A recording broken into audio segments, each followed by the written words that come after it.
Well, good evening, everybody. It's a pleasure to be back. George Morgan here at your service. It's PSGL, it's Wednesday night, it's Spain tonight as well. Lots on the table, lots of battling. The title contest is still alive and kicking. And Jack, it's only taken us 10 rounds. We're on the 11th. It's all to play for. Boromant goes on the inside and takes the lead on the final lap of the race. Now it's side by side between Boromant and Warner, but Boromant's got the inside. Literally a guest star here in this phenomenal race. Cameron Dowd looking to take P2 in his very first PSGL F1 PC race. Incredible to say the least. You see that Putin to lead. 1.5 seconds. DRS is the name. Takes the lead on the final lap of the race.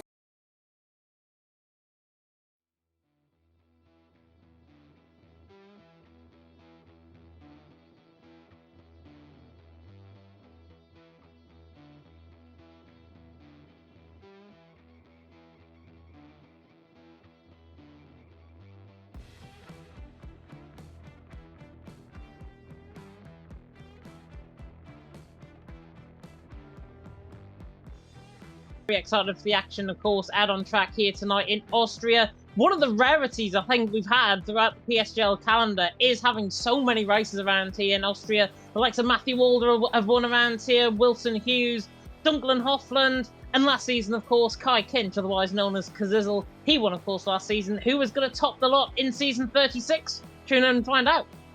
Yes, welcome to those of you that have just joined us on YouTube and Twitch. The hills are definitely alive at Spielberg tonight as the drivers are about to get underway for the racing. You had us on mute there for a little bit. We do apologise about that, but it looks like it's all sorted. That's why you should check before you go on stream. Last week, James, we were at Monaco. We thought we were going to get a lot of penalties. Turns out we only got 2 stewards reports, and both of them were no further action. Yeah, both of them no further action indeed. Flopman and Cameron Dowd, lap 34, turn 1. Racing incident, while Cameron Dowd could have carried slightly less speed into turn 1 in order to leave more room on the outside. Flopman took a significant risk. Cameron Dowd's got a warning for failing to cooperate with the stewards, ignoring their request. And Zolzum and Ian Van Noonen on lap 30. We saw that very aggressive fight between them both on stream. Zolza went for an overly ambitious move, carrying significant speed into the corner, meaning they had to turn in early to stay within track limits. And in doing so, they initiated a collision with Ian Van Noonen, which he couldn't avoid in the end. And as a result, Zolza was pushed beyond track limits. The warning was deemed as self-inflicted, hence the decision. And that, in turn, Jess, means Matteo still leads the championship. Giel in second, Ren's there currently in third, if my driver's standings are right, which I've just noticed they're not. So here are your drivers' standings, as you can see. So we've got Matteo that's currently leading, Ren's in second. We've got Flopman in third. We've got Cameron Dowd in fourth. It would help if we get the right standings next time. But luckily we got it live on our screen. Gil is in fifth spot. Yossi in sixth. Ian Van Urban in seventh. Volakongan in eighth. Keke in ninth. And Ryan rounds up your top 10. Then we've got Zorzo. Baki is reserving tonight. Apex back racing tonight, which is great to see. And we got Gustav on 3 points, so it's Justin. Noof's on 1 point. And we got 2 full-time drivers yet to score. That's Stefano and Jerome. F7R Stefano, that is. And we got 2 reserves that are yet to score either. But at least for them, Monaco's out of the way. We head to a track where you could see a lot of overtakes. It's named a lot of names. The Austria ring, the A1 ring. I know a lot as the A1 ring, to be fair, because the first time I ever saw Austria was back when I was a little one. Down there. And yeah, it was back in 1970, the first ever Austrian Grand Prix as well. And it holds MotoGP there as well. So that is why turn 2 is a kink. Because some people think turn 2 is the Heavy Bakers into turn 3. No, it's not. Turn 2 is the kink in the MotoGP chicane, which is confusing. But we have 2 reserves tonight. We got Baki and Cameron Dowd filling in tonight. Cameron Dowd finished second last week. We're not going to put too much pressure on him because when we do, he usually bottles it. So we're not going to say too much. But what are you going to say about Austria, James? Honestly, Austria is one of those tracks where it's a bit like Nutella. Drivers love it, drivers hate it. I personally absolutely love it from a commentator's perspective. It is one of those tracks where everyone comes alive. I think the racing normally is aggressive, but normally it's pretty much on the limit, and normally it's pretty fair. So hopefully we get that level of racing here tonight. Of course, as you mentioned, my first race actually ran here in F1, certainly watching in real life, was 2004. And we all know what happened at the end of that race in 2004 between Michael Schumacher and Rubens Barrichello. But Team we should say orders. that about the better the yeah, team orders at the end of the day. We do not want to see that out on track. It looks like everyone is coming out the pit lane very early on, which means we're going to get a dry session here tonight in PSF1. I think the first man out on track, if I'm not mistaken, as I flick on, there's quite a few in the first sector. They really want to get on with it, though. It's a bit like a car park at the minute. It is Jeroen, I believe, that's going to be the first driver out on circuit in the Aston Martin, followed by one of the McLarens. Some interesting stats for PSGL as well. This is the first time that we're going back to PSGL history where all three that finished in the top three were here last season. So Cazidal took the victory, Erpek in second, Jeroen in third. Season 34, we had Louis Valentin take victory from Sammy Chemsey in second and Tom in third. Tom Roberts in season 33 took victory from Marcos in second and Max in third. Tom actually won 1 year in season 34, but his victory got taken away from him due to a penalty. Philip Valters won in season 31. Matthew Alder won in season 30. Season 29 belonged to Duncan Hoffland. Season 28, Jordan Poland won that one. Season 26, Danny Moreno. Season 25, Wilson Hughes. Season 24, the Power Goat Louis Welch. And Matthew Alder won again, in season 32. I thought it was going to be the Aston Martin that's going to be out first, but Matteo, James seems like he wants to be getting on with it. He does want to get on with it, definitely. He's one of the strongest drivers, actually, around this track on the grid tonight. So we'll see what Matteo can do. In towards the right-hander, at turn number 1 at the Niki Lauda curve, running now up the hill in towards the mountainous region at turn number 3, and that is, of course, Remus Corner at the end of this first sector split, and it's a 15.9 in this first sector for Matteo. Not looking too bad at all. Did you know, by the way, Austria has filled up with 67% mountainous range, all thanks to the Swiss and German Alps. As now comes down the hill in towards turn number 4, on the pretty much cascading on the side of the mountain, in towards Schlossgall now at turn number 4. Matteo looking very, very good as he now comes in towards the left-hander now of turn number 6 at the Pirelli curve, what I like to call the Pirelli curve, and then in toward the Wirth curve at turn 7 and 8, and a 44.3 in the middle sector. Just actually touching a little bit of dirt there on the right-hand side, a little bit of gravel being picked up on the rear right tyre, but not looking too bad. Matteo now coming up the hill and toward the Jochen Ring curve at turn number 9, and then Red Bull Mobile curve at turn number 10. Luckily, he hasn't got any traffic. He's got a little bit of a fake toe from the Sauber ahead of him. Matteo to the line, 103.4. We will see drivers at least in the 103 flats as the session goes on. Yes, some good lap times already on the board as Cameron Dow's already setting the time that we were expecting already with a 103.2. Now, pole time in PSGL last season with a 103.0, I believe. So we could get the 102s, and we already just reached that already with Renz with a 103.068. So times are coming in thick and fast. It was very close in PSF2, but it was very, very overcast. So the drivers found it a bit more trickier compared to normal. Here's our reserve driver of Backy as he heads towards turn number 7. Now, very tight elevation as well. You've got to make sure that you perform the car right on traction. So, sometimes it's easier with no traction because there's so many heavy traction zones. As Backy goes up to the line now to complete his lap, what can he do as he goes up to the line? He goes 16th. Their times are coming in. They're just so quick already. Cibola goes up to the line as well. He has unfortunately invalidated. Tim hasn't had a representative lap time. So your order so far, Red's out there on top. Yossi in second. Flopman, last week's race winner, in third. Stefano in fourth. Cameron Dow's in fifth. Gustav in sixth. And Ryan Starbuck, your own eighth. Ian in ninth. Of Congan. My pick for pole position rounds up your top 10. Yeah, my pick for pole position, I don't really want to express where he is right now. He's way down the field. But Ren's up on top, Yossi in second, Flopman there in third. Liam saying in the chat, Renz is a quality merchant. I completely agree with that. Yossi there in second, Flopman in third. Flopman, remember, of course, won in Monaco last week. Not drivers that you want to have on your side right behind you, I've got to say, from Renz's perspective. But Renz out on top, a good 10th of a second. And this track, really is close in terms of qualifying. So Ren's about 10th of a second that he's got 95 hundredths if we're being on it in terms of the maths of everything. But Ren's out on top, Yossi second, Flopman there in third.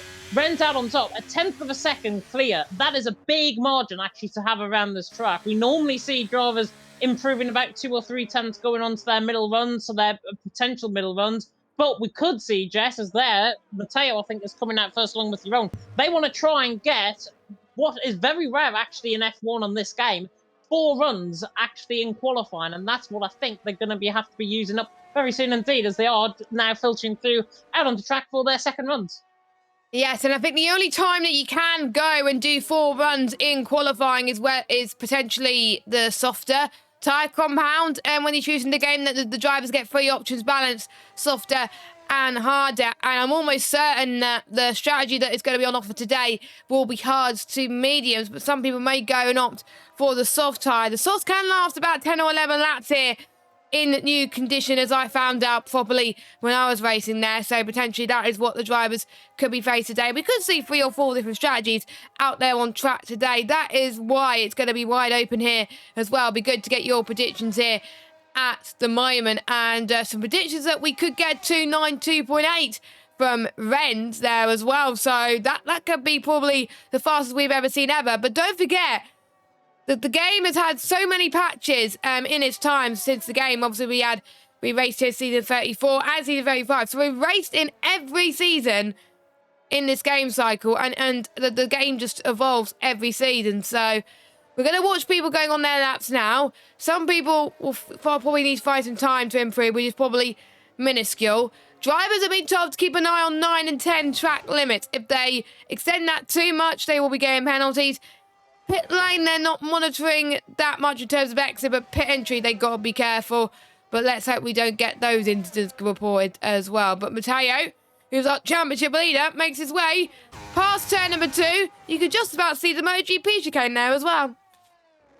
Yeah, not a bad first sector, actually. 15.9 in the first sector. Cameron Dowd is coming through that part, and he's actually 4,000 up on Matteo through that first sector. So Matteo not looking too bad. Cameron Dowd's not looking too bad either. 15.961. There's the illegal blocking penalty. Nuth is the one that picks up the illegal blocking penalty for tonight, so we will get that mandatory restart, of course. But Matteo now coming into the left-hander of turn number 6. Bit off the curb, actually, coming through turn number 6. He runs wide slightly, but a 44.2. He ran on the gravel, just coming through there on his first run. Comes now through the Verth curve at turn number 8 and then toward the up and ring curve at turn number 9. This is looking like a very strong lap, I've got to say, from the Italian. Now coming through the right-hander of turns number 9 and 10. Through the final corner of Red Bull Mobile curve. On the run to line with Matteo. Shook around the 103 flats. 103.1 in the air. Not a bad run at all from him. Cameron Dowd's now on the run to the line. He goes second. He goes quicker than him. 103.137. And all of that time, Jess, was made up in that middle sector. 300th of a second Cameron Dowd had over Matteo. Maintained that on the run to the line. Volakongan there going 5th. Ren's improving, but he's not. He's just invalid.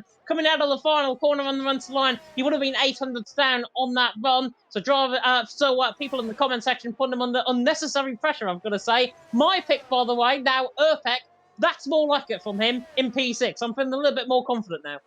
That's why you're giving that confidence now. So you didn't really say the name until he went up there as well. So no pressure there as well. And it's exactly what we saw in real life as well. If you're going to F1 for the first time, or if you're going into a new tier for the first time, all that pressure is put on you. You're going to be judged a lot as well. And even the pressure that the commentators put on you, it's going to be hard. And sometimes we feel it as racers ourselves, because we both league race on a weekly basis, and we know that the commentators there can sometimes curse us. Not all the time. They haven't cursed me a lot recently, but knowing me, they'll probably curse me in future league races. But we got Rend out there on top. Zorzo in second. A few more people to finish their lap times then. We've got Justin, who's about to go into the pit. I believe, yep, he is going into the pit. So that is most people done on that one. Flopman, just a few 100s quicker than his previous best. Someone 100s quicker than his previous best. Takes turn 3 quite nicely, going down the hill into Schloss Gold in turn number 4, of course. He wants to pick another win. Could he be the first driver to pick up 2 race wins in a row? We've had 3 different race winners so far. Has he backed off a bit? I'm having a look in the pit lane. Sorry to cut you off, Jess. I'm having a look in the pit lane. Renz was getting I can only describe what was like a fake car ahead of him. He was going about 2 miles an hour down the pit lane there. Oh, I That was missed very that. strange. There was an Aston Martin behind him who just came in the pit lane. I think it might have been Justin who was the man. But Renz was going so slow. It's almost as if there was a bit of physics in front of him. There was a car in front of him. Flopman, by the way, goes second. Not a bad lap there at all, 103.1. So not a bad lap there at all from the man who, of course, went on to win the race last week in Monaco. But that was just really strange. You see things. I've been doing this, 10 years on and off in terms of commentary. The first time I've ever seen somebody get held up in the pit lane by a fake car. Really strange. That is probably the strangest thing that probably James has ever seen, and I never get to see it. So I hope you clip that, and you can show it to me after the stream, yeah? Anyway, Jeroen goes out there into 15th place. He's about to finish his runs. And as you can see, most people are going out again. I think I remember in Austria last season, it was raining, I think. So we didn't get much action in qualifying. This time we get more action than ever. And it is chance for... People get so many attempts, basically. And sometimes it may come to bite you. Sometimes you can literally redeem yourself right now as well. As Jeroen heads through turn number 4 once again as well. Through 4th gear on exit, now through 5th, through 5. 6th, 7th gear. Oh, he got blocked. He got blocked on the exit of turn 6, which is not ideal. Flips the car into turn 7, 5th on exit. And you're going to go into 6th gear through turn number 8 as you go down the hill, past the bridge, past the pit lane. Yeah, he's backed off. So I wonder if he's going to report that to the stewards or if he wasn't on the lap anyway. It's hard to tell. Yeah, and that was my man for pole position as well. I swear I've put a curse on him here tonight. Erpek there blocking the car of Jeroen coming into the pit, and Jeroen will be absolutely livid with that. Let me tell you that. Cameron Dowds, by the way, is on a run right now. He's through the first sector, and he's purple out of everyone through the first sector. So the Scotsman, as I like to call him, Flying Scotsman 2.0, behind Liam Bowman, of course, from the other league. Cameron Dowds coming down in towards turn number 4, not looking too bad at all. I think we got Yossi just ahead of him on a lap, and he's a 44.189 in that middle sector combined. So not a bad lap there at all from Yossi going on at the minute. Cameron Dowds in the middle sector, 44.161, so he's also improving. Yossi now coming through the final corner, but he runs wide at the final corner on the run to the line. He would have improved 400ths of a second and put him actually into 3rd with that lap time. Cameron Dowds now through the final corner. Flying Scotsman 2.0. Is he going to be getting the steam engine out of that AlphaTauri on the run to the line? Yes, he does. 103.058, 100th of a second clear of Renz, who Jess, in the first sector, I can only describe as flying. 15.922 in that first sector from Renz. 200ths up. Coming now through the left-hand turn number 6. This middle sector is going to be absolutely crucial for Renz as Mateo now goes quicker. He goes quicker than Cameron Dowds, but Renz is up 44 flats in that middle sector from Renz. Now coming through the final corner, the qualifying merchant himself. Now up the hill in towards the right-hander now of turn number 9 at the Jochen Rindt curve and in towards turn number 10 at the Red Bull Mobile curve as this Renz's pole position. Maybe not. He nearly run wide at the final corner. Great entry. Runs to the line. 103 flat. Gains a lot of time. But that 300th of a gap is still concerning for me. Renz out on top, Mateo second, Cameron Dowds in 3rd. These guys have got to go again. Renz has not got pole position just yet. No, it is really, really close. It's about 32 thousandths of a second separating each other, probably less than that, about 29,000. So bring it on. Grab your popcorn, ladies and gentlemen. Qualifying is not done yet. We would want you to get your predictions for pole position. Make sure you do... whilst you do that, check out our title sponsor GT Omega and also our partners Sim Racing Centre, where you can get some lovely setups, including some coaching sessions from two-time esports champion Brendan Lee. Use the code 10% off for all setups. Use the code PSGL for 10% off. That's what I was trying to say. And you can get pre-order F124 setups as well, so you can get them just as F124 comes out, which will be amazing. I can't even watch. It's just going to take a small mistake to get for not to get pole position. It's 2 tenths between 1st and 14th. Yeah, which is absolutely incredible. And it just comes to show, A, close qualifying in Austria, B, what a talented grid we've got here as well in terms of PSF1 this season. Renz out on top, all the way down to Erpek is what? 2 tenths of a second plus a little bit of change. That is absolutely incredible. We had the top 5 in F2 covered by less than 700ths of a second. So if you want anything to go by, top 4 here covered by, what's that, 5300ths of a second I make that out as? So very, very close indeed. From Renz all the way down to Urpec top 14, and then Renz all the way down to Cameron Dowd's first and fourth. We have got drivers now filtering out on their final runs. Your man, Volakongan, currently there in P10. I'm a bit concerned, though, by his teammate, the man who won around here last season in Kai Kinch, of course, Kazizel there down in 19th. A 103.470 from Kazizel, race winner last season. He has got to go big guns on this final run to try and get anywhere near where he should be, I think, in terms of qualifying. But his other teammate, the Mercedes of Volakonga, now coming through the Auckland cover turn 9, better start on his run. Yeah, everyone's going to start their run now. The time to beat right now is a 103.003. But again, the margins are very tight in PSF1.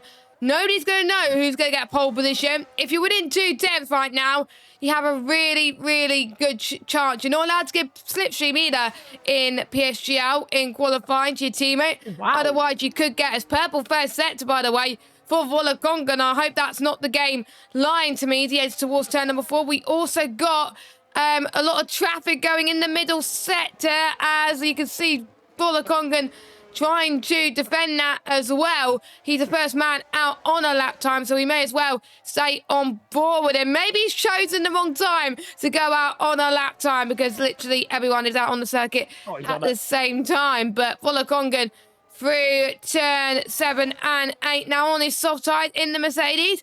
Mercedes have done very, very well in the past in PSGL. Will Volakonga do exactly the same thing? Very tight margins for Volakonga. Nice done on the final sector. What's it going to be? 6th place. Not quite enough for pole position, but I don't think he has enough time to go again either. But everyone else is on their final runs. It's going to be a tough call, I think, on who's going to get pole. We'll see what happens. Volakonga, I think, got a slight bit of slipstream off the Alpine who was coming out the pit lane alongside him. That's why he was a 15.8 in the first sector. Flopman's a 15.9 in the first sector. He looks like he's going to be one of the first, I think, to finish off on their lap times. I think he is going to be the first one to finish off on his lap time. The F7R man now coming through the left-hander of turn number 6. We'll see what he can do in terms of this lap time. Flopman, 5,000s down, purple out of everyone in that middle sector. So the time is coming back as the lap time progresses. Needs to find a 10th of a second from somewhere, but this is Flopman we're talking about, and normally he's quite good. Coming out through the final corner of Red Bull Mobile Curve at turn number 10, on the run toward the line, a little bit scrappy coming out the final corner, on the run to the line, and he goes pole, 102.967. He held that back. Ren 600ths down in the first sector. Matteo middle sector improving. 44.091. Purple out of everyone in the middle sector now for Matteo. Now up the hill in towards turn number 9 at the Auckland Ring curve. We'll see as the time down. Zolzo there goes second.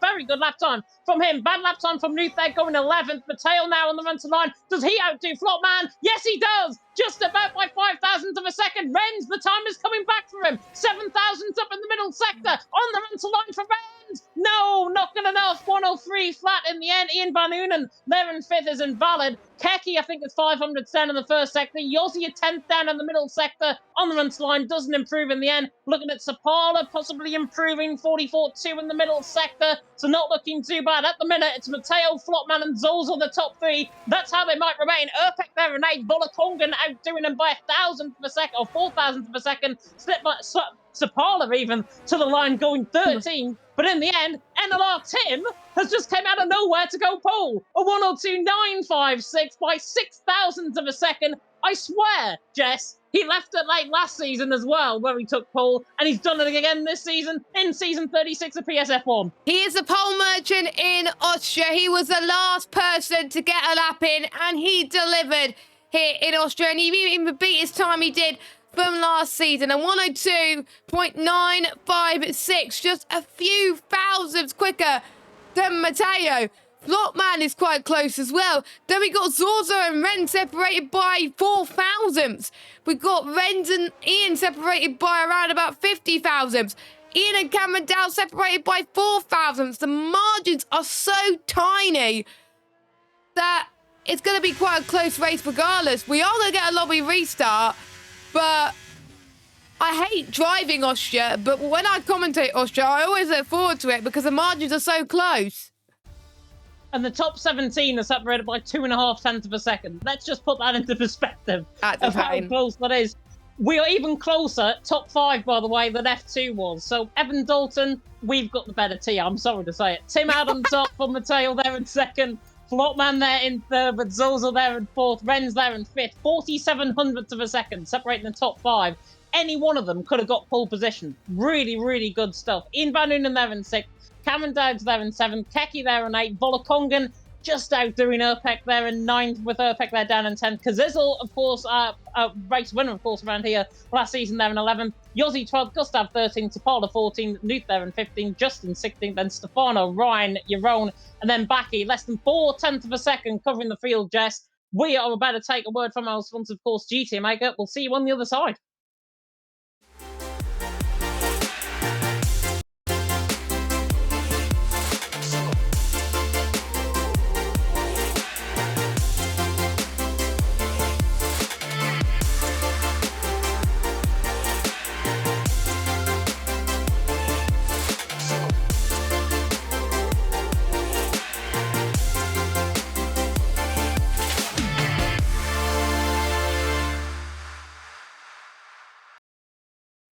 What a crazy qualifying that we have just witnessed at PSGL PSF1.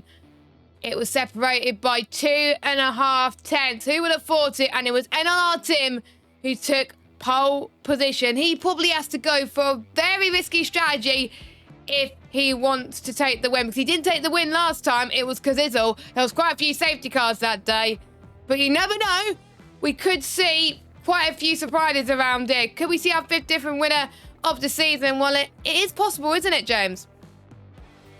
I mean, if we had our 5th different winner, it would be brilliant, because it's only round 4. Sorry, 4.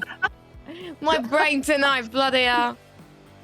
If we have our 4th winner, honestly, I think it just comes to show how good I think the field is this season. I think on paper, I said it at the start of the season, this is probably the strongest I think we've had in terms of talent, in terms of PSF1. Not disowning the guys that have been before. They are all very top-notch guys. But here in PSF1, you want to try and see the new breakout star from PlayStation. That could be Renz Thomason. He qualified 5th in the end in there. And NLR Tim, I wasn't even on board with that lap time for him, so I couldn't really comment on what he did. But he went and got set pole position in the end. 6,000th clear, 11,000th of a second covering the top 3. We are in for one brilliant race. And if anything is to go by the roll of honour that we've had, the likes of Matthew Ward, the likes of Louis Welsh, the likes of Danny Moreno, Wilson Hughes, Jordan Poland, Duncan Hoffman, I'm going to say them all, why not? Philip Wouters, Tom Roberts, Louis Valentine and Kai Kinch last season. If you want to follow in their footsteps, one of these guys is going to be on that illustrious roll of honour in the 11th race that we have had on the modern F1 game cycles. That is crazy. To be honest, as I was saying, Austria is a popular track for league racing. We race there every season because we love the great racing. It's very popular with the drivers. Well, a lot of the drivers. I hate racing it, to be honest, because it doesn't suit my driving style. But as a commentator, I absolutely love it. I mean, tyre management is going to be very tricky today because it is high speed. 5 to 7% lap wear on the soft compounder tyres, and anywhere between around about 4 to 5% mediums on the mediums and the hards. So some drivers may likely pit early if they go for a medium or a soft strategy. But we've seen in many tiers on the PC side and the PS this week, including PSF2, early safety cars. We've seen it last season as well, where people started on the softs maybe, or even the hards, go on to their mediums, then stretch it about lap 20, and then go on to the semi-mediums at the end of the race. So if there's a safety car lap one, and if you're on hards, do 2 sets of mediums, because technically you've raced in at least one different type of tyre compound. Yeah, basically you can do 17 laps on each compounder tyre, which I think is what you're trying to say there. And yes, honestly, there could be a variety of strategies. I think we saw Max van der Geest in F2. He was the only one to start on a set of soft compounder tyres. Everyone else started on that set of hards. It is going to be so important. The set of softs, as you mentioned, Jess, about 5 to 6% tyre wear per lap. So by the time 5-6 laps come around, you're probably already going to be wearing out those tyres. But we saw last season how good the drivers were at actually keeping the tyre temps very, very low and actually getting them longer into the race. We saw drivers coming in on a set of sauce from around lap 12, lap 13 onwards. So if that's the case, and we get a race like that, we could be in for an absolute treat. We could be in for 2 stops. What I can tell you, though, is we're in for an absolute treat. We are in for an absolute treat as well. And of course, we've got some things to talk about in terms of where people are based as well. Volakonga may have not had the best of qualifyings. Obviously, drivers like Noof, Justin, Gustav, they need to climb their way up as well. It's drivers who haven't got as many points could have a chance to redeem themselves here as well. We don't have a clue about what the weather's going to be here in Austria. You never know. It might rain in Spielberg. It is possible. Almost every race I've commentated on or taken part in, most of the time it was raining. But PSGL is sometimes quite the opposite, sometimes as well. Even though it's 4.318 kilometers track, it says it's easy. It's definitely not easy. You've got to manage your battery. You've got to manage the drivers around you as well. We don't want to see what happened in 2021, 2022, where we saw a Red Bull and a Mercedes come together through turn 4. We don't want to see that. Every single driver is in the lobby, James, so hopefully we should be about to get going soon as Ryan sets up the grid. Yeah, Ryan is just setting up the grid right now. It is going to be a dry race, is what I can report. Ryan has just literally told me this in the PSF1 Discord. Thank you. So we are going to be getting a dry race, which is really good because everyone's on an even playing field. Everyone is good to go. We are good to go now because the drivers are already up in the lobby. Nooth, by the way, mentioning in the Discord, I'm just going to read this out because I think it's absolutely hilarious. Half of NLR completely washed. They've got 7 drivers tonight, and I think 6 of them are in the bottom half of the grid. Just let that sink in for a little bit. Never Last Racing. Trying to have that pun there. Well, you said you never last. Terrible. Sorry. Well, you usually do the pun. No, these guys in NLR are gonna hate me. I'm sorry. I'll take that back. I take that back. But yeah, we are about to get underway. Before we do get underway, though, quick plug of our sponsors once again. GT Mega. We're sitting in those lovely, comfy chairs. They're nice and comfy, by the way. 5% off all GT Mega products by using the code PSGL at checkout. Or you can click the link in the description or use command !GT Mega in chat. James, do you want to tell us about our partner, Sim Racing Centre? Yeah, Sim Racing Centre indeed. Let me just get the information up because I haven't got it on me. There we are. Sim Racing Centre is PSGL's new sponsor for F123. They are the lead provider for all things F123 and indeed F124 coming up as well. And you can get a mega setup, expert engineering or strategy advice, a one-to-one coaching with some of their amazing team. You can book a session and get direct advice from 2-time F1 esports champion Brendan Lee. You can have a look at SRC using the description in the link below, in the link in the description below. That came out wrong. Using the link below and use PSGL at checkout, 10% off of your purchase, and that includes F124 setups as well because they are out. The game has been released in 2.5 months' time on my mum's birthday as well, which is very nice. Yeah, 31st of May for the standard edition. I can't remember what it was for the champions. I think it's 28th. 28th. Yeah. So it is quite early as well, but that gives drivers plenty of chance to pretty much use the F1 2024 cards nice and early as well. It's not going to be that long before you wait as well, but we still got plenty of rounds this season still to go on F1 23. We are ending at a decent time as well, so plenty to look out for too as well. So get your predictions in the chat. Who do you think is going to win this one? I'm going to give James some time to think about it. I'm going to give you guys some time to think about it as well. But sometimes necessarily the driver that starts on pole doesn't necessarily win the race. There's so many avenues that this race could go under with this, like the terms of safety cars. Obviously, weather won't play into a factor. There could be time management issues as well, fuel issues if we get no safety car. So it is really hard to tell. But James, you've had some time. Who do you think's going to win?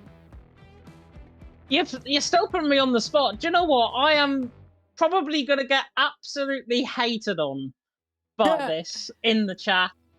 I am going to go for... I'm just having a look at the grid. Do you know what? I'm going to go for a bit of a rogue one. Dan and P12. His race pace will be stronger than his qualifying. Yossi, that is not a bad move, to be honest. I'm going to go for someone who has won a race already, who won in race 1, but we're about to get underway. You're going to have to wait and see who my pick a winner is, but we are underway here in Austria. Tim and Matteo got an equal start into turn 1. Flottman gets a good start as well. Zorzo's well on the back of them. I see a hat in the background, trying to get up the inside in towards the first corner, but Matteo leads from Tim. It could be 3 wide going up the hill past turn 2 to King. Now heading towards turn 3, which is very, very tight as well. One of them has to back off, surely. We got Tim going around the outside, but he's losing all places for good of it. We don't know what tyres people are on, but it's Flottman that leads. He gets past Matteo in second, Tim in third, Zorzo in fourth place. We could see him move once again down the right-hand side in towards turn 4. Slosh Gold goes Matteo, and there's just so much ding-dong battling happening right now in terms of fun, but Flottman retakes the lead. Cameron Dow's trying to get the move past Rented towards turn number 7. Now can he hold his line? Yes, he does. Cameron Dow's up to 5th. Wow. One of the most aggressive lap ones I think I've ever seen around here in Austria, and how on earth everyone have kept it clean, I do not know. Nobody is going to come in the pit lane, which is absolutely remarkable. How on earth Flottman's in the race lead after that switchback at turn number 3, I do not know. He's 4 turns clear. Matteo there in second, Tim there in third. Very, very good start from all of them. Erpek there getting overtaken by Volokongan down the straight in towards turn 1. Gustav on the back of him as well in the med pack. Everyone's on a set of hard compound of tyres, by the way, so everyone is on that same set of tyres. That means we could see potentially as that Kazizel looks the inside line on the back of Keki to the inside of Ian Van Unen. Very late on the brakes, the man who won here last season, and now he's got Yossi, my man for the win, on the back of him down the hill and towards turn number 4, Schloschko. The Alpine now pulls out to the outside line. Kazizel takes the inner, but he's very deep on the brakes. Kazizel there just pretty much making contact there with the Alpine, hangs it to the inside line through turn number 4, now through turn 5, and Yossi has to back out of that one. Keki there and Sapala getting side by side as well. Kazizel just about got away with that, but if he tries that very late on the brakes, he's not going to last too long in this race. Nope, it's not. You can't afford to be too aggressive too early on. 1 lap may be enough, but these guys know how to manage these tyres. So they're probably, some drivers are going to play absolutely safe. DRS is enabled. We got our first yellow flag of the session. Ryan's had a bit of a spin. So was Noof, so they must have made contact. Erpek might have got involved as well because he is now in the pit lane. So I think he's going to change his front wing, which is unfortunate because that is one of James's pick, which is going to be an absolute shame now. But we're now on to lap 3. DRS will be activated. We will see some DRS chicken. I can tell you that. As Cameron Dow's also Ian and Ren's fighting in the mid-pack, 4th, 5th, 6th and 7th.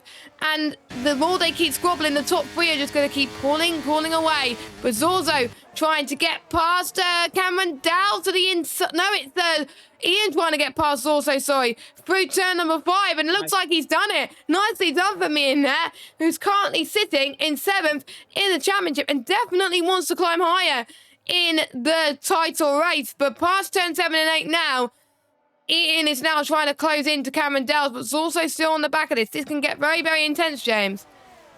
Yeah, we're gonna go on to lap 4 right now. These guys have really got to calm it down. They're getting very aggressive out on track. I don't know who's fed them breakfast here today, but honestly, they are well and truly up for this, which is always good. I did say it can be aggressive, fair racing. That's what we've seen so far. Ren's on the back of Zorzo, coming out of turn number 1, just a little bit off camber coming through turn number 1. Now chasing down the back of Zorzo. I don't think we're going to get side by side up the hill. Maybe Justin and Volokongan, if there's any battle going to happen. Flottman getting closed in by Matteo there and towards turn number 5. Oh, as that Keki gets up the inside line of Yossi. Yossi comes out on top of that one. Keki forced the inside line.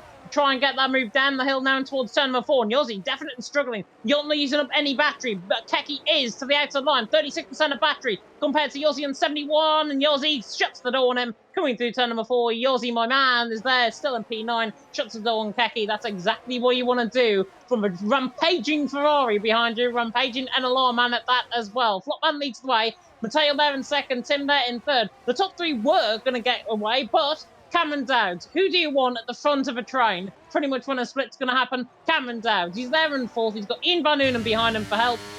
Cameron Dowd is right on the back of Tim, and he's definitely got into his groove now because you can tell he is just on it. Lap upon lap upon lap on the back of Tim. He's looking probably quicker out of the front 4 right now.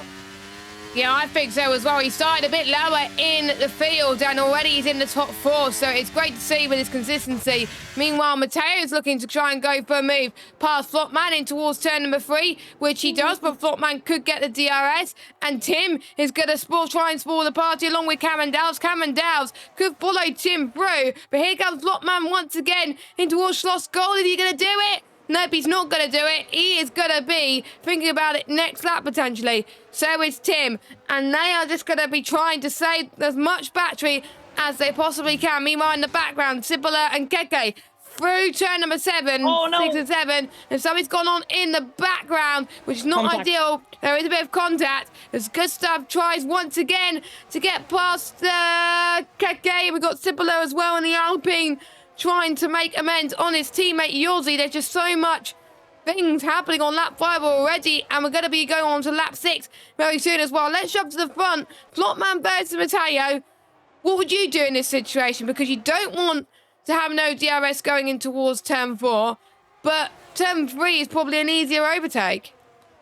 If you've got the overspeed, go for it, like what Flopman was going to do, but he sits in behind now. Cameron Dowds, though, has got the overspeed to the inside line of turn number 3 at Remus, and actually might be the inside line of Flopman here running down the hill towards turn number 4. Flopman now has to use up all that battery just to get ahead, and I think he's going to have to sit in behind Matteo for now. Matteo leading the way, Flopman in second, Cameron Dowds in third, and there goes Ian Van Unen there under pressure from Zolzo. Zolzo as well, pressurising Rens Thomason. Rens there on the outside line now for the inside, in towards turn number 6. Zolzo trying to go all the way around the outside. Can it be a magician sort of move from the Spaniard? Not quite. Rens there in 6. Zolzo there in 7. Zolzo couldn't find that move through. Red Bull on the back of the Williams, run up the hill in towards Rin Curve, but Mateo leading the way. Flopman there in second, Cameron Dowds in third. Back to your point, Jess, I think if I was Flopman right now, I'd be conserving that battery. I did say about ERS harvesting. Flopman there, 97% of ERS. Mateo on 82. Cameron Dowds on 54. Flopman right now has got everyone's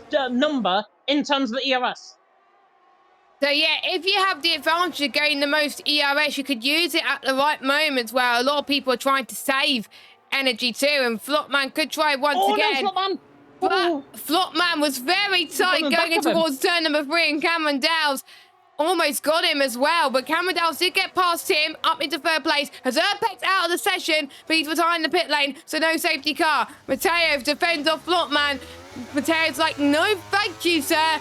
Your P1 is not coming, baby, in Austria. The hills are going to be alive for me tonight as Kazizel, last season's race winner around here, tries to get past Yossi in towards turn number 7, which he does. A very well-calculated move from the Mercedes driver, which he's up into 8th place. Don't forget, in PSGL, the top 10 do score points. 1st place gets 16 points, and 10th place gets 1 point. So it is all to play for as well, with it being round 4 of the championship. I thought it was round 5 earlier on, but that just shows what mistakes I make in the stream, as we're on lap 8 at the moment, still very tightly bunched together. Flopman's going to have another chance, but he hasn't just got Mateo to worry about. He's got Cameron Dowles, he's got Tim, but looks like Flopman is trying to defend attack of Mateo in towards turn number 3. Cameron Dowles decided it's the right thing just to back out at this point. And because this will force the move on Zozo further down the field as well. They're now running side by side down the straight in towards Schlossgold at turn number 4. Sapala on the back of Yossi. Yossi now going to be under pressure from the Williams, from his teammate even, going around the outside in towards turn number 4. Yossi just about to shut the door on him. Sapala's still there. We don't want to see a Gasly Ocon situation like we have done in the past. And they're still side by side going there through the left-hander of turn number 9, through turn number 6 even. Nearly forcing each other out on track. Alpine have declared civil war out on track. And that's definitely civil war. There's a front wing damage there flying off. That's Gustav, I think, caught up in that. That might be a VSC or a safety car coming in. I think everyone's got away with it. Gustav, though, hasn't. He's got no front wing on that car. Neither is Justin. He's got no front wing either. Do not know how that is not a VSC out on track, but Flopman leads the way, and all of that has done. Cameron Dowds now through to second, Mateo there in third, Tim there in fourth, Ian Van Unen in fifth, a quarter even of the way through here. Cameron Dowds now under pressure from Mateo. Action happening up and down the field, so apologies if our commentary is all over the place tonight. Cameron Dowds and Mateo still side by side, come down to turn number 3 at Rumus. Now the downhill stretch in towards turn number 4 at Schlossgold. There's Cameron Dowds Going to hold the move on Matteo. Matteo, the championship leader, around the outside. Now in toward the left-hander, or the right-hander even of turn number 4. Cameron Dowd's looking to the inside line. Matteo was still there. The McLaren. Now the Pop-Icon McLaren to the inside line in towards turn number 6. Cameron Dowd's on the outside line. Going to be forced off track slightly. Still gets the traction coming through turn number 7. Now in towards Webcam at turn number 8, and this is brilliant stuff from Cameron Dowds and Matteo. 2 young guns going at it. This is what I like to see, and Matteo is the one that gets out on top of that. Brilliant battle between them both. I said I wanted to see this battle every single time I do commentary with them. Matteo and Cameron Dowds have just provided one of the best battles of the season. Yes, I agree, and that is how you battle in PSF1. Take a bow, Matteo and Cameron Dowds. I wonder if anyone will have to respond to that later on in this race, or maybe now as well. Flopman is able to increase the gap because those two keep squabbling. Those two have got to work together. They can't afford to squabble around like this. As Zorzo and Cazidle having a little bit of a ding-dong fight too, as Cazidle trying to fend off the inside on the exit of turn number 3, but Zorzo's getting a good exit speed. Down the hill in towards turn number 4. Slosh go, they go. As I said, that corner on, because he'll go diving around the right-hand side potentially. He's not going to do so. Oh, no! Slosho's gone deep, and they both make a bit of contact. Was that a mistake from Cazidle, or was that... It was hard to tell because I was on board.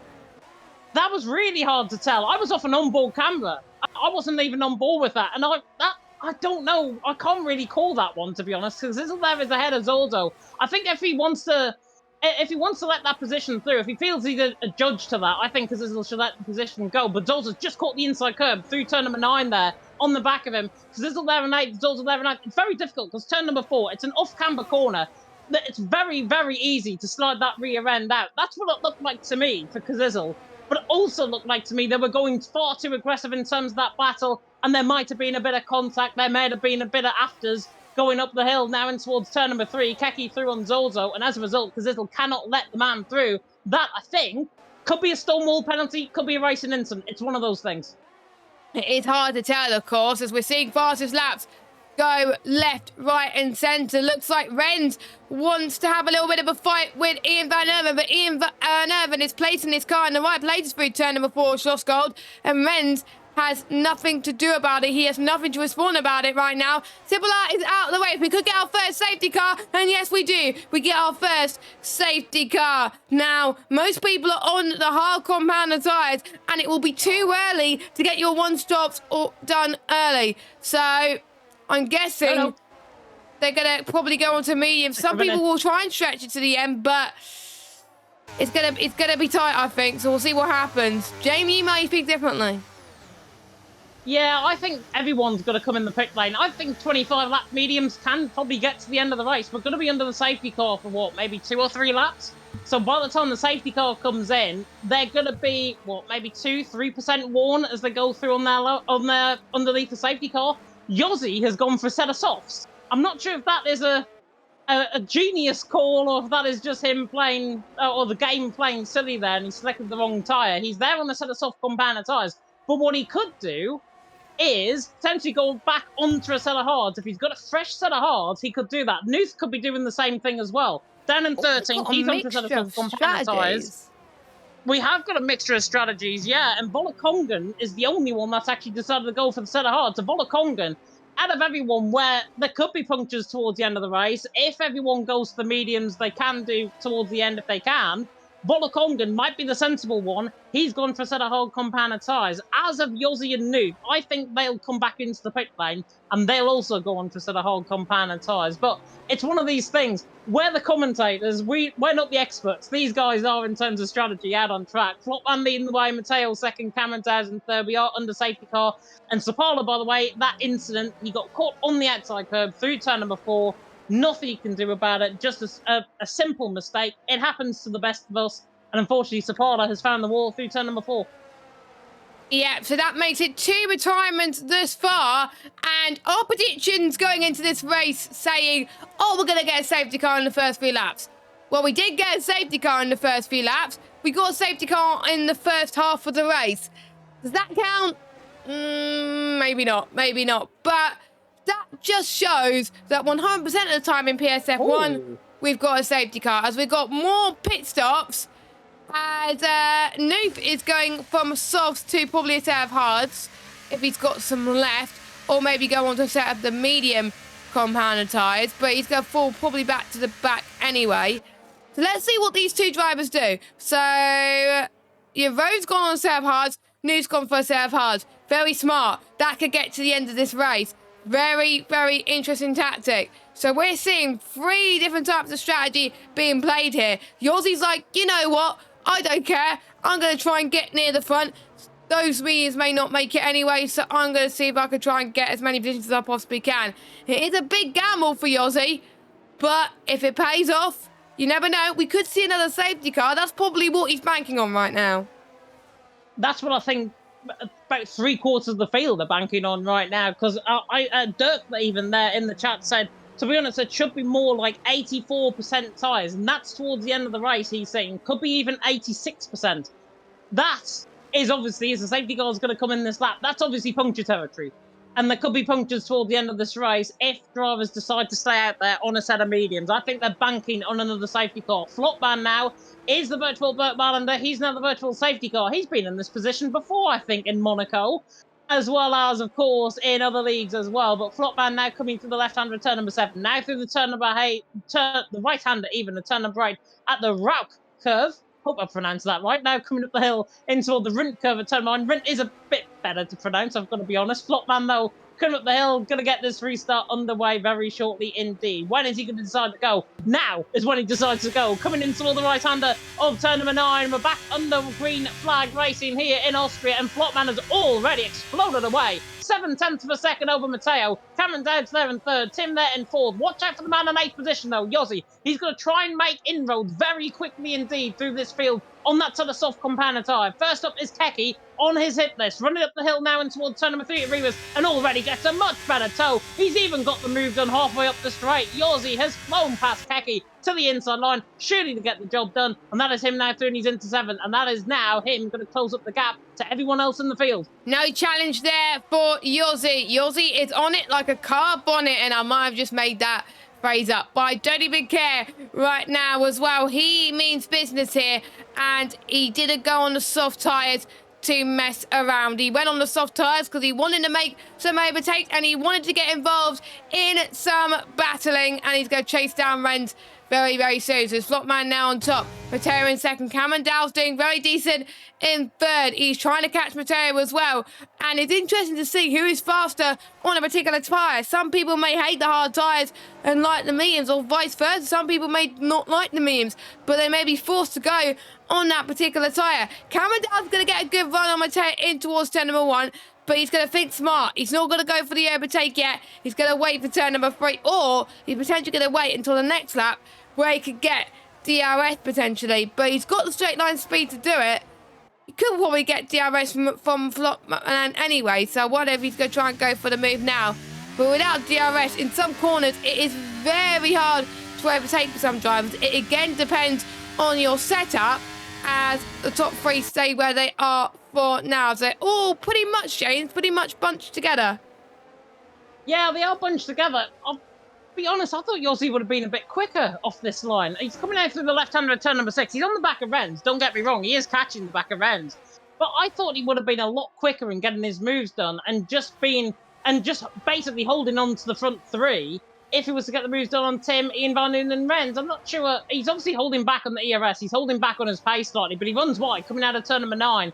So maybe already those softs are not necessarily being the better tyre out on track. Now he's going to prove me wrong, because he's now flying on the back of him up the hill and towards turn number 1 at the louder curve. So this could be now move 2 for Yossi. On the back of Renz, they're all within DRS range though, so Yossi is going to have to use up a lot of battery to get this job done. 70% now he's got to the inside line of Renz, in towards turn number 3 at Remus. Should be job done, and Yossi cascades to the inside line. Beautiful move in the end. He's up into 6th position. But honestly, I thought he would have been a lot more aggressive on this race start than actually necessary. Yossi, in the end, just picking and choosing, and sometimes you've just got to say in commentary, what on earth do I know?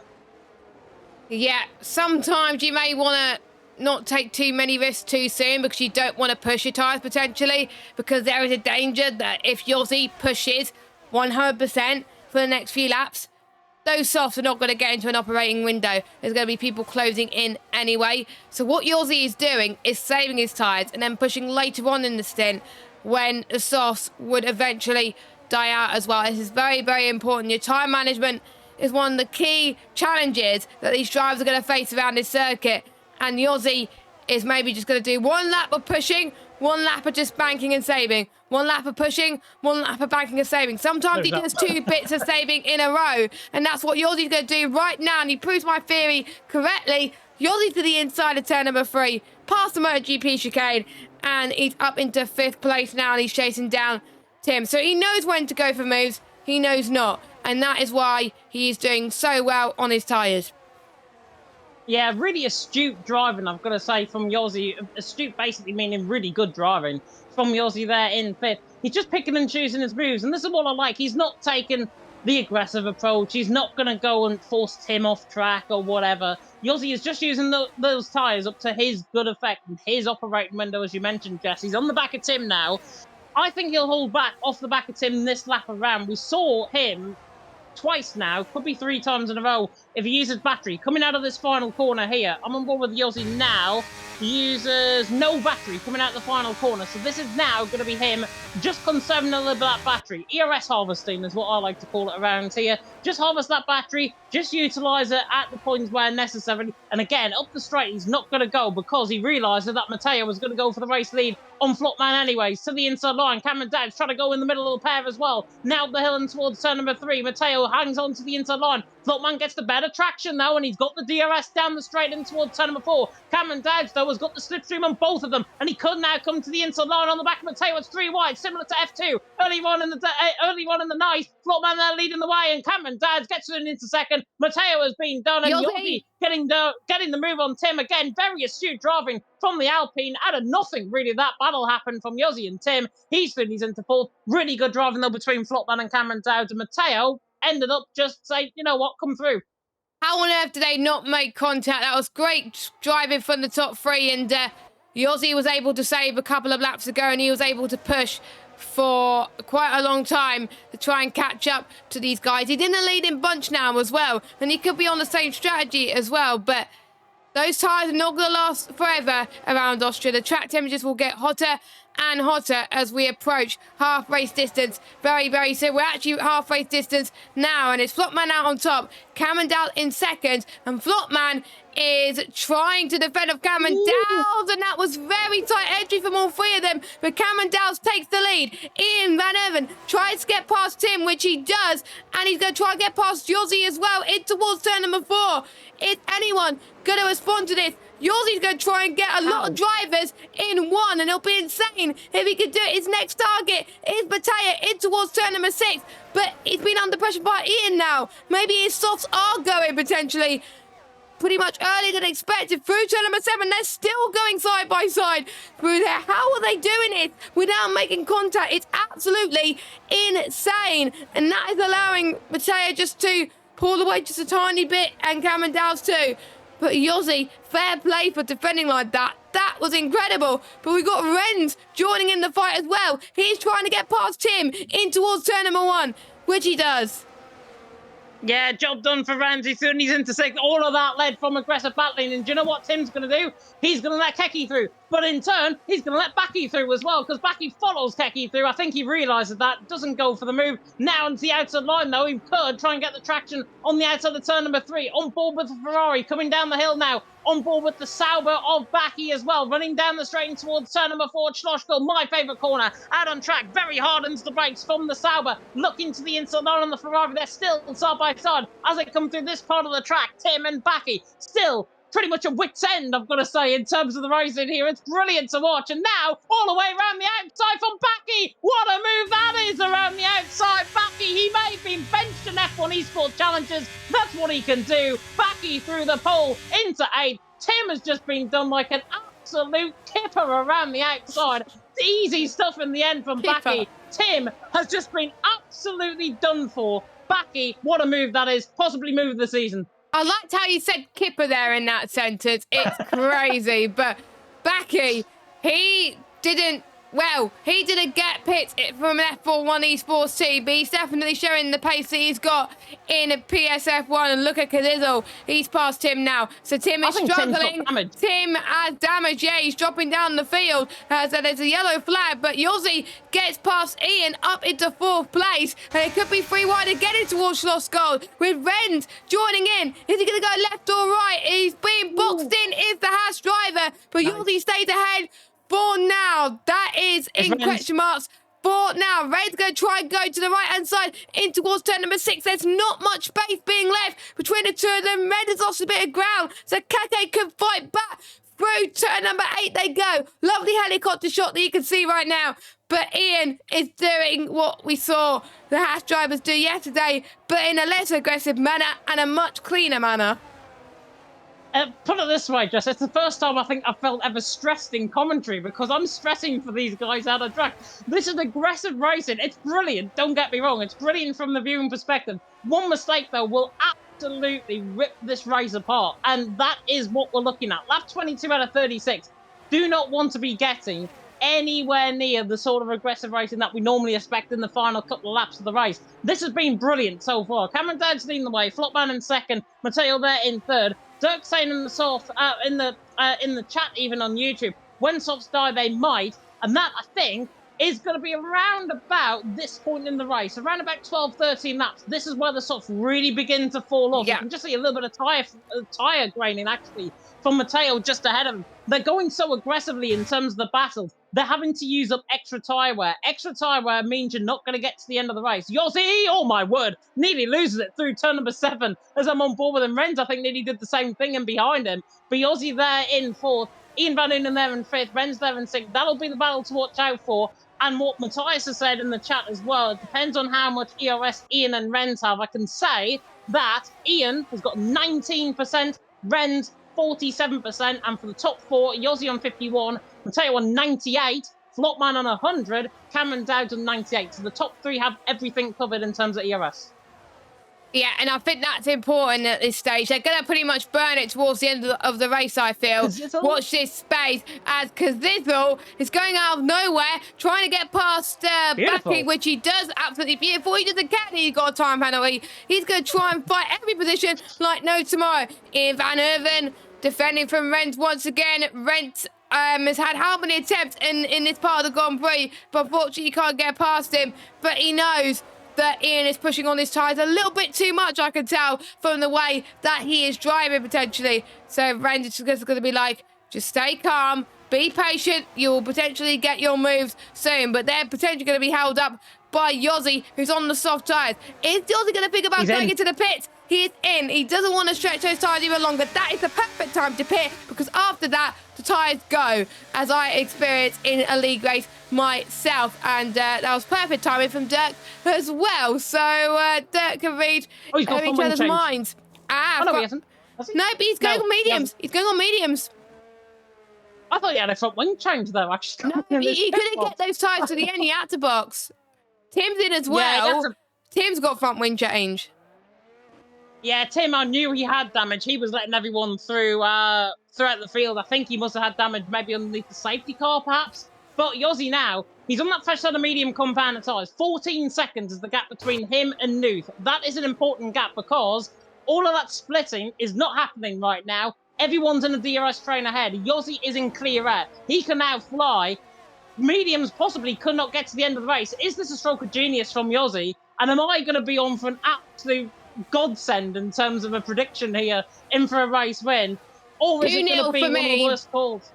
Yeah, I think it's going to be all dependent on whether or not it gets aggressive in terms of the racing. If it gets aggressive, that could be a safety car. If it doesn't, and everyone keeps their cool heads, then I think Yossi has came into the pit lane. Yes, it'll be quick, but once he gets up to that train, he's got no chance. I didn't have time to say my prediction for the race win, but I've stuck to it. I didn't change it. I've gone for Matteo for the race win, but he's in 3rd place.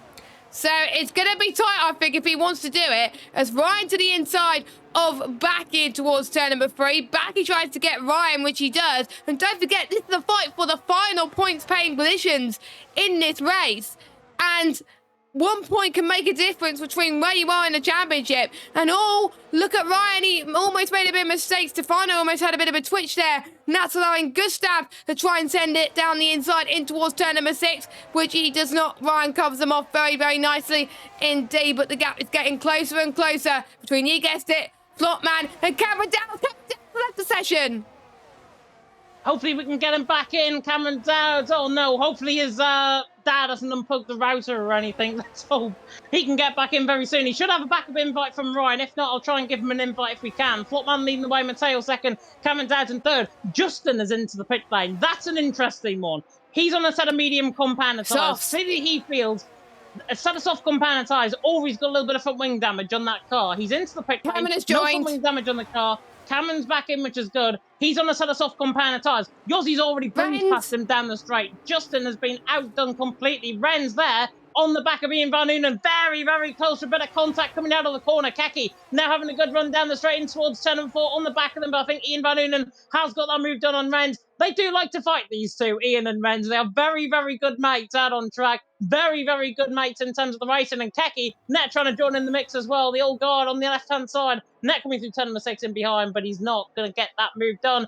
And Kai Kinch, Kazizzle, in there in 6th position. Surely he's not going to do the two-timer. Well, he's got a penalty, so he'll need to pull a 3-second gap, James, in order to do that. But anything is possible in PSGL, PSF1. You never know. There could be some incidents that could happen. Well, we hope the incidents don't happen, because otherwise we're going to be having a lot to say in the stewards' room. Dirk actually saying in the chat that they think that Yossi might get close. And James just made a good point in the chat. 2 seconds a lap. He is catching up. He's 9.3 seconds behind this train. Don't count Yossi out for the race win. James might have struck gold in terms of his prediction. Yossi might have struck gold with his prediction. Renz and Ian going side by side as well. It was almost too close to disaster. But Ian in third place. Ian is driving a stellar race, but they got to be careful with the battery. And look at this. Keke, of all people, trying to get involved as well. Keke is having a decent showing at the moment as well. He's been saving his medium tyres, I can definitely tell you that. Flopman is leading out on track, Matteo in second, but it can all change like a drop of a hat. Make sure you stay tuned in for the last 8 or so laps of this race. Anything can happen. Softs can get to the end if they want to. Will any of the ones on mediums go out on softs, or will they gamble and stay on mediums? One warning, by the way, at the minute for the front two. Ian Van Noonen's got 2 warnings, so if he gets another warning, that'll be a 3-second penalty. Keke has got 1 warning, that's from lap 1, and Renz at the minute in the top 5, he's also got 1 warning. So it's Ian Van Noonen, the man there in P3 right now, that could be in trouble from a 3-second penalty. Yossi closed in last lap around 1.5 seconds on the back of Newt. So that's basically 1.5 seconds on the rest of the field. As there goes Kazizzle to the inside line. He's far too late on the brakes there. Nearly knocks Keke's rear wing off there in towards turn number 3. And now Zorzum and Stefano are going to go side by side with them down the straight. Renz on the back of Keke as well. Might just have to tuck in there. Stefano now to the inside line. 3 wide on the Red Bull. Nearly gets chopped off at the bit there. Kazizzle driving very aggressively. Stefano now to the inside line. Trying to get the job done through turn number 4. Zozo now around the outside of turn number 6. Rear diffuser cam going on there with Red Bull. But it ends up in contact because Kazizzle to the inside of Stefano makes contact. Ryan gets through. Zozo now into 9. Cameron Dowd there in 10th, rejoining in this mid-pack. Backy there in 11th. Backy there dropping down the field. All of this battling's good for Yossi, but it's not now because he's got a 3-second penalty. Well, that is commentator's curse, Mr. James Head there as well, but we got 4 drivers who have got penalties so far. So if they're in a safety car now, it will not help them one bit. But someone is saying in the chat, Matthias is saying in the chat, he might get positions with punches though. It is possible. Do you know roughly when punch territory is on those mediums? Probably be around about 3 laps from the end of the race, I would think. About 75% where it'll be about 3 laps before the end. So anywhere between lap 34 and 36. Oh, so people may not get it at all. Yeah, it's going to be one of those things. It's going to be one of those things. Very, very tight indeed. Make sure you stay tuned in, and this could be very, very interesting in terms of the championship. Of course, after Austria, we got Canada and France up next, and they're 2 completely different tracks. You want to do well here because Canada is very tight, and you could get quite a lot of penalties on there if you're not careful. France requires a lot of downforce. Austria is top speed all the way in a lot of corners, but there's some corners where you've got to compromise it for a bit of downforce. And some people saying in the chat it's pure luck. Yeah, it's pure luck on who gets punches when, because there could be one driver that could get a puncher with 70%, some could get it at 80 or even 90%. It just varies, and you just got to be, the trick is, you got to be smooth with the wheel if you're on a wheel. Ooh. If you're on a pad, I don't have a clue. As Cameron Dowles gets past Ryan up into 9th place, this connect has definitely hurt him. He could have been on chance for a race win, but at least he's still going in this race. He's not giving up.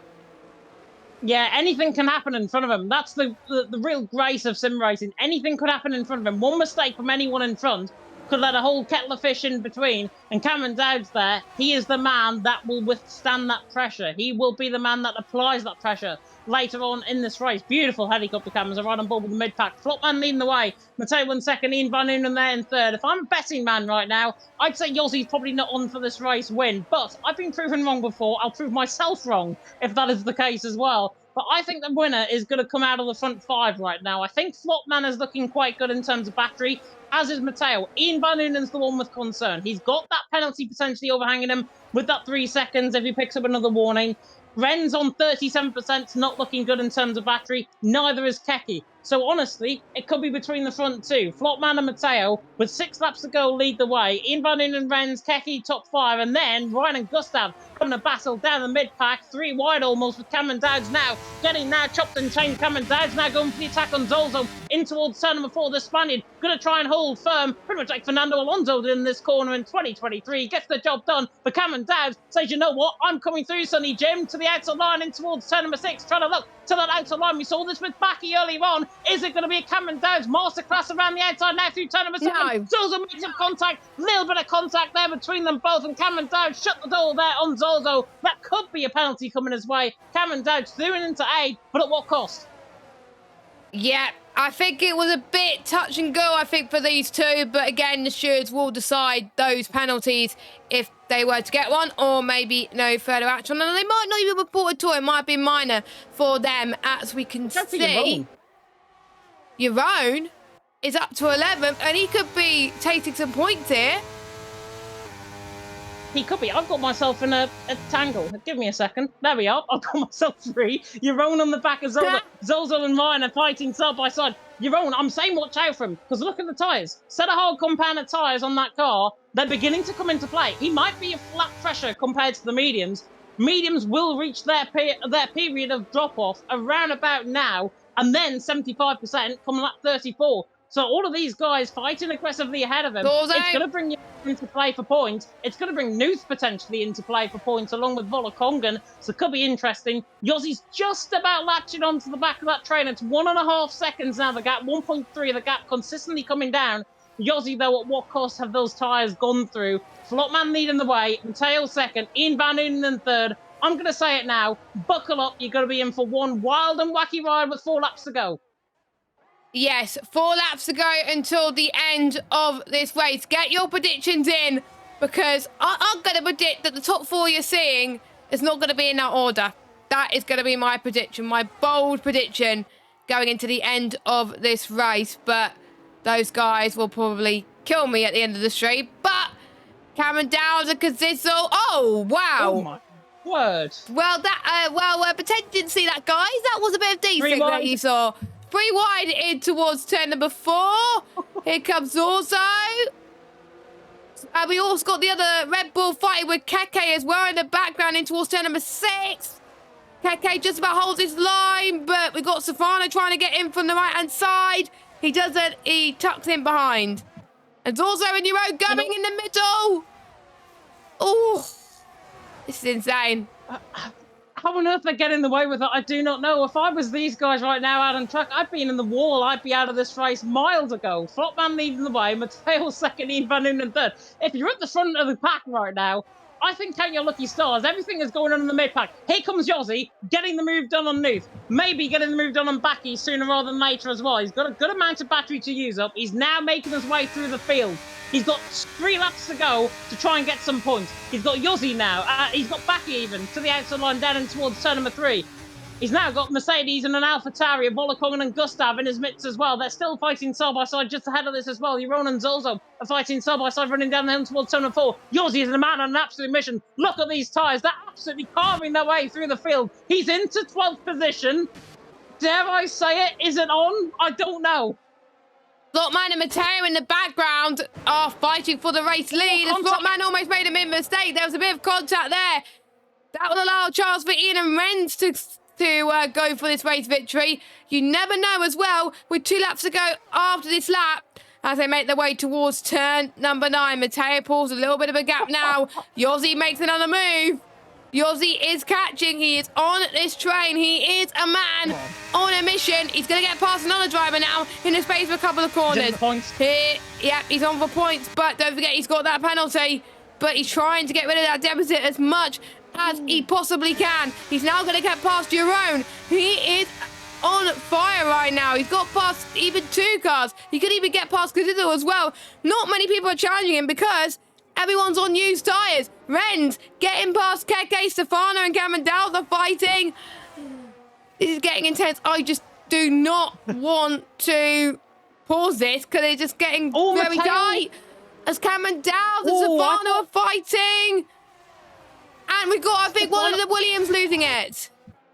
Yeah, Zolzo. that's Zolzo. I think Ryan and Zolzo have made contact coming to the right-hand at turn number 4. Oh my word, you can go and have a rest, by the way, Jess, if you want, for the final lap of the race. Yes, please, because my voice is dying. Matteo leading the way, Flopman in second, Ian Van Unen in third. It's going to come from one of these 4, maybe one of these 5, with Keke involved in this as well. Flopman has looked consistently quicker, but now on the final lap of the race, where the tyres are going, Yossi about to make a move as well on the back of Cazizzo, down the straight and towards turn 1. He's going to hold on for now on the back of them, but Matteo leads the way. Flopman there in second. Flopman now has got to try and close in on the back of Matteo. Does not want to use up as much battery. He'll have the run down and towards turn number 4, and that will be it for that move for Flopman for the race win. And he nearly was on a little bit of a hitbox there on Matteo just losing it. Matteo, I think, just lost the car through turn number 3. Flopman now on the back of him down the hill and towards turn number 4. Yossi and Cazizzo side by side as well. In the background, here's Flopman to the inside line. There's not a gap there. Sauber to the inside line on the back of the McLaren. It lets Ian Van Unen into play. Ian Van Unen could be the one that now wins this. Flopman and Matteo having an aggressive fight. Now through the left-hander turn number 6. Tyres shredding in the midst of the Haas. Now coming through the left-hander of turn number 7 and 8.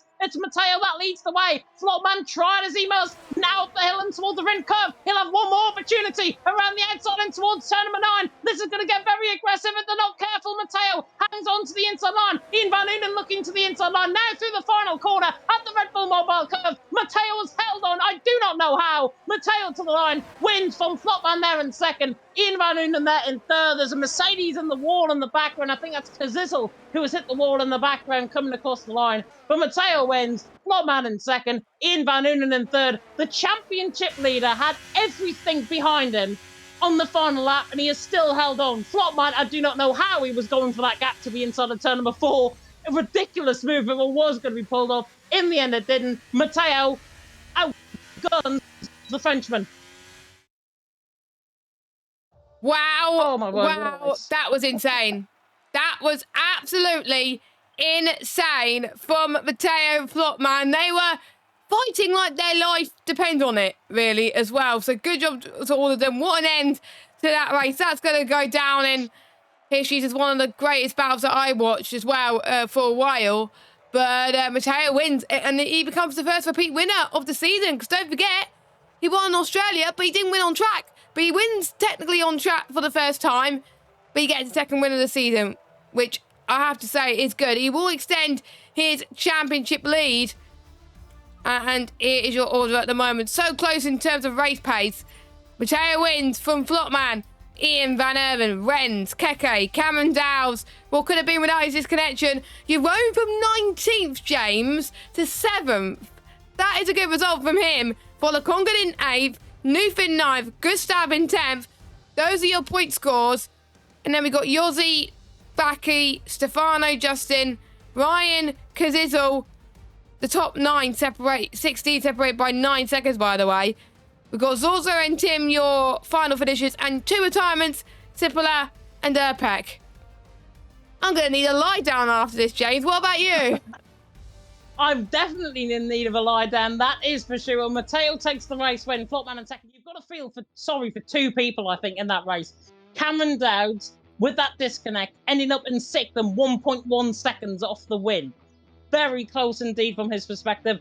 And Yossi, if he didn't pick up that 3-second penalty, 1.3 seconds off the race win, heading on what could have been an extra time lap. We could have had lap 37 out of 37, potentially, if Yossi wouldn't have won that race. My word, that was an unbelievable race. I can see why Conor McDonough, the head of honcho, Big C himself, puts Austria in every season.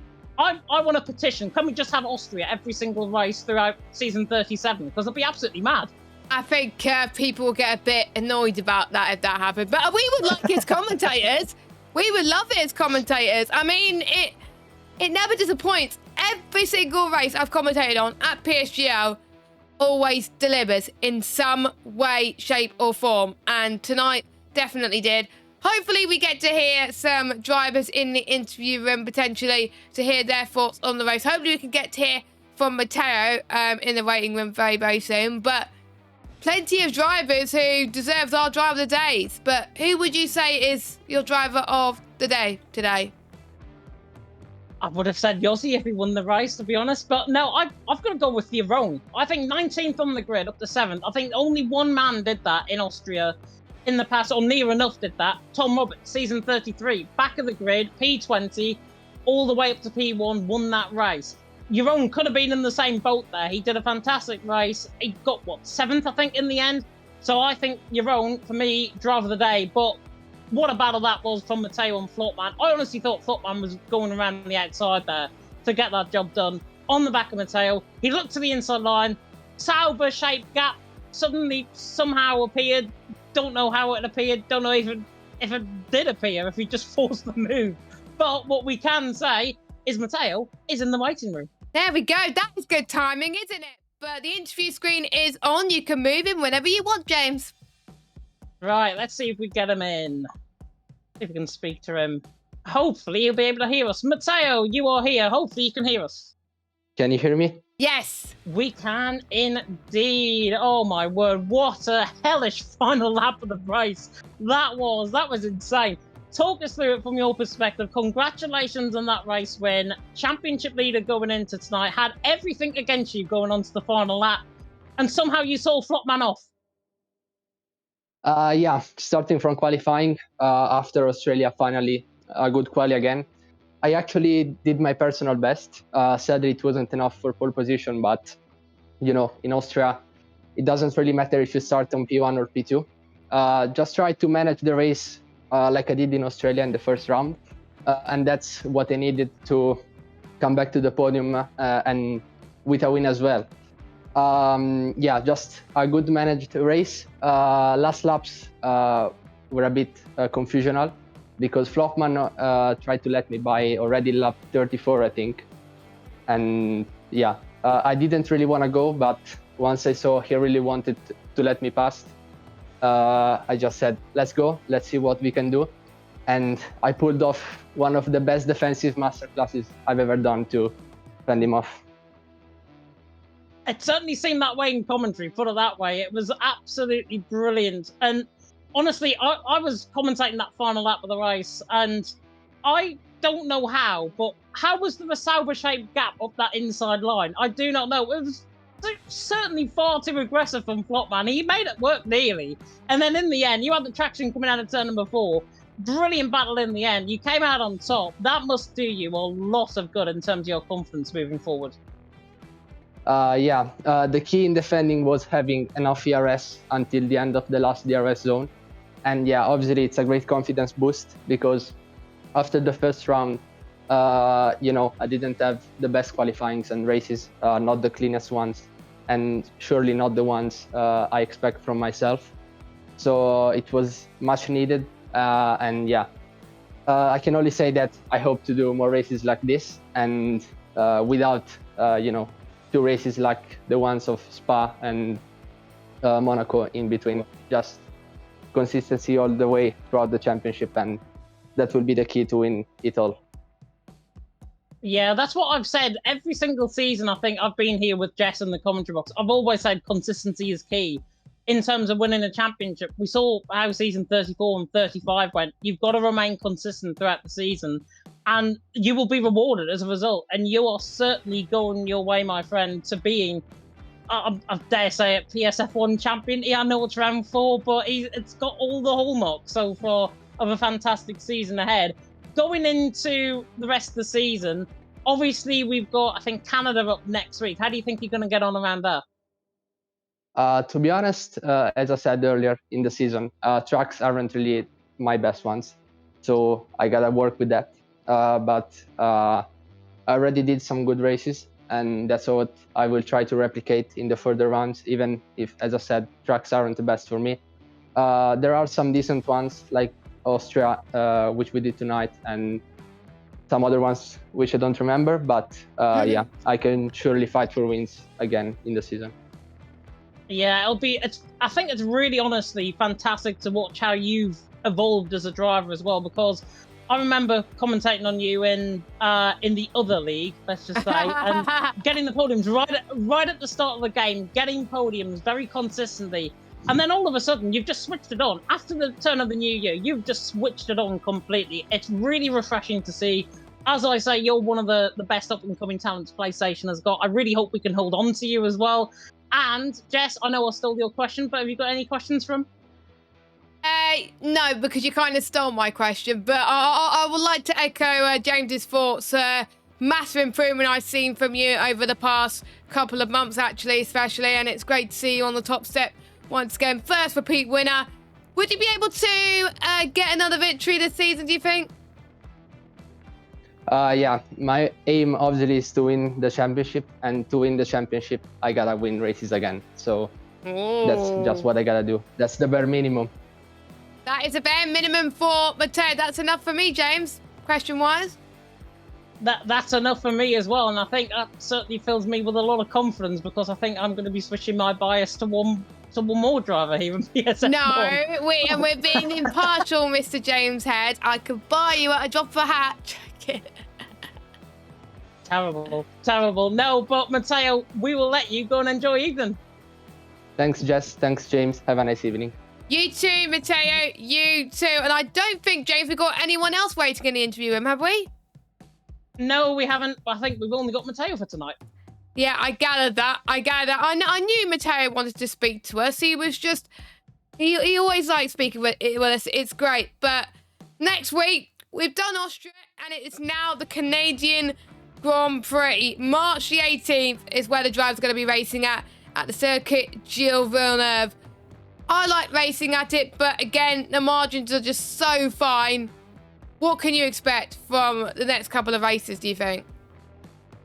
I honestly think Canada will probably see more of an aggressive race next week. I think Austria, that was aggressive. Canada is normally on the same level, I think, in terms of the racing. So if the drivers behave themselves like what they did tonight, it should be really, really good. And I've just got to say, from Matteo's perspective, I still regard him as one of the best up-and-coming talents on PlayStation. There are many more coming through the system that I think we need to hold on to. PlayStation has become somewhat substantialized with everyone moving over to PC. We've seen the likes of Markedos move over there. We get to see new talent move over there. Exactly. We get to see the new talent coming through. But whether or not that new talent want to remain on PlayStation or really push themselves to PC, that is completely up to the driver at the end of the day. I would love to see more drivers held on to on PlayStation, because Matteo, Cameron Dowd, pretty much half the field you could name as being up-and-coming talent in PSF1, and that is what makes my job and your job, Jess, very exciting. Yep, it is. So make sure you join us next week for the Canadian Grand Prix. And it's sure going to be very exciting. But before we wrap up, final plug of our sponsor, Sim Racing Centre. You can get setups and coaching sessions from two-time esports champion Brendan Lee, plus other coaches from Sim Racing Centre, of course. You can also get strategies too. And if you use the code 10%, if you use the code PSGL for 10% off, you can get and pre-order F124 setup. You can get some F123 setups if you want to, but pre-order the setup just so you're ready for the F124 game. And finally, check out our title sponsor, GT Omega. 5% off all GT Omega products by using the code PSGL at checkout. or use the link in the description. Some amazing products there, so make sure you check them out. We're both going to have a bit of a lie down after that and try to recover because that was a really entertaining race. Make sure you check out all the streams coming up this week. We've got E-Series on Friday. That's back after its break week. We've got PC streamed around Canada, so make sure you check that out as well. And of course, we've got PCF1 with George Morgan and Dan Build on Wednesday. What's not to miss at PSGL? I've been Jess Ball. He's been James Head. We will see you same time next week for the Canadian Grand Prix. Take care. Bye-bye.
He's got the inside up here, he's through on the left-hand side.